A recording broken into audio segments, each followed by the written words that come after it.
বন্ধুরা সবাই কেমন আছেন? আমি বর্ণালীর একটা ছোট্ট ব্লগে সবাইকে স্বাগত। প্রথমেই জানাই সবাইকে শারদীয়ার অনেক অনেক শুভেচ্ছা। এটা ছিল ষষ্ঠীর সকাল, মানে কালকের ব্লগটা। আমি এই শাড়িটা আগেও পরেছি, অনেকেই দেখেছেন। পুজো দিতে যাব, এই লাল পাড় সাদা শাড়িটা পরে যেতে ভালোই লাগে। আর আমি চলে এসেছি আমাদের পাশের গ্রামে ঝুমঝুমিতে। সেখানে হয়েছে দুর্গাপুজোর প্যান্ডেল। এখন অবশ্য প্যান্ডেলের ভেতরে দুর্গা মূর্তি রেখেছে ঠিকই, কিন্তু পুজো তো হয়নি, কারণ সপ্তমীর সকাল থেকেই হয় পুজো।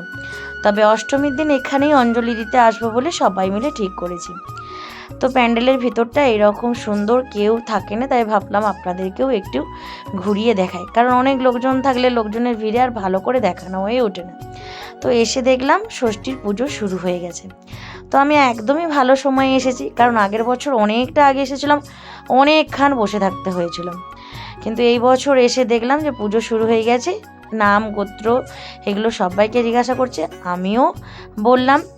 তো ষষ্ঠীর পুজোটা আমি অনেক দিন ধরেই করছি। আমি যখন ঝাড়গ্রামে থাকতাম তখনও আমি পুজো দিয়ে স্কুল যেতাম। তখন ষষ্ঠীর দিনটা পুজো ওই সকালে স্কুল হতো, হওয়ার পর ছুটি পড়তো টিফিনের পর। তো যাই হোক, এখানে আমি পুজো দিতে এসেছি। প্রত্যেক বছরই আসি এখন বাড়িতে থাকলে, আর বাপের বাড়িতে থাকলে সেইখানে দিই।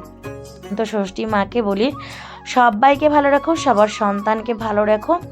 তারপরে এখানে আরতি শুরু হয়েছে, সবাই মিলে এখানে আরতি দেখছি। আর একটা কথা বলি, যে ঘটে যে ফুলগুলো দেখছেন আমি বাড়ি থেকে নিয়ে গিয়েছিলাম দিতে। কত সুন্দর লাগছে বলুন, সবাই বলছে ভালো লাগছে। যাই হোক, আরতি হওয়ার পর সবাই পঞ্চপ্রদীপে তাপ নিচ্ছে। এরা সবাই নেই, মিষ্টুর কথা খুব মনে পড়ছিল।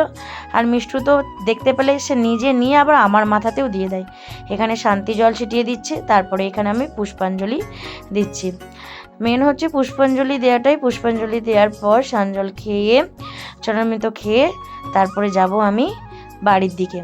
তো আমাদের হয়ে যাবার পরে আরও 2-4 জন বাকি ছিল, তারাও এইখানে দিচ্ছে।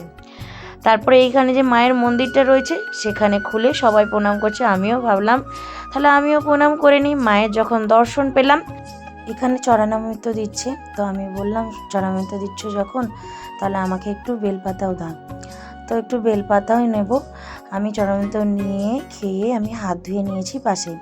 তারপরে দেখলাম ফলটা সাজিয়ে দিয়েছে। মিষ্টুর বাবাকেও ফোন করে নিলাম, তো দিয়ে আমি বাড়ি ফিরলাম। তো এই ছোট্ট ব্লগটা কেমন লাগলো অবশ্যই কমেন্ট করে জানাবেন।